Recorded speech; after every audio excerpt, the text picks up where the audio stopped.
लय दिवसातनं गावाला आल्यामुळं 5-6 तास थांबलो बघा. थांबून बघा निघलो घरातनं.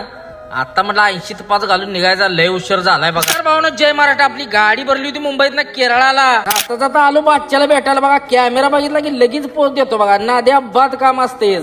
आलो कराडात दुपारची वेळ होती. ट्रॅफिक पीक काय नव्हतं असं दिसतंय. हा डिझेल महाग झाल्यामुळे मग काय कराडातच टाकी फुल केली. म्हटलं गाववाल्याला वर आणूया. आलो म्हटलं आता गाडीची एनर्जी झाली आता आपली एनर्जी मारावी. मग काय लावलं की त्या नक्का बघा.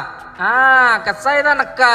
आता नाईट एनर्जीतच निघते बघा. निघलो तिथनं बघा लावलं सान रिबीट. आता म्हटलं कोल्हापूर पास करूनच थांबायचं बॉर्डरला. वातावरण लय खवाट झालं होतं. विषय बैठकीचाच की राव. आलो बॉर्डरला काहीतरी लफडा झाला होता. रांडेजाने जाम लावून ठेवलं होतं सगळं. आलो पुढे राजूर रोडलांची गाडी चालली होती. काय त्याचा फुगात झाला होता सगळ्या ताडपदरीचा. 1 चक्कीवाल्यानं तर 7 लाईन लावली होती. काय झालं होतं कोणाच ठाव. आलो हत्तरकीला भाग्यलक्ष्मी मग शेंगभाजी लय दिवसात भेटली होती. मग लावला निबारदा नक्का बघा शेंगभाजी. आलो तुझ्या बादर भेटला बघा. किती बी व्हिडिओ काढा काय करा महिंद्रावाली काय सुधारणार नाही. ती गाड्या वापरलेल्याच देणार. आला कित्तूरवरनं टन आयला म्हणलं रस्त्यात हे काय उभा आहे बघतोय तर रथ. देवाची यात्रा असणार आहे त्यामुळे सजवलं होतं बहुतेक. आलो पुढे जंगल लागलं बघा. 25 किलोमीटरचा पट्टा आहे. काळ कुत्र नसतं या रोडनं. सगळं जंगलच आहे बघा. ती सारखी कुली आडवी जायची बघा. वर दिसलास असा तू म्हटलं किती बी चकवा दे तुला ब्लॉग मध्ये घेणारच. पुढे येऊन याला पास करून दिली ताणून. चला भावना तो भेटून नेक्स्ट ब्लॉग मध्ये. जय महाराष्ट्र.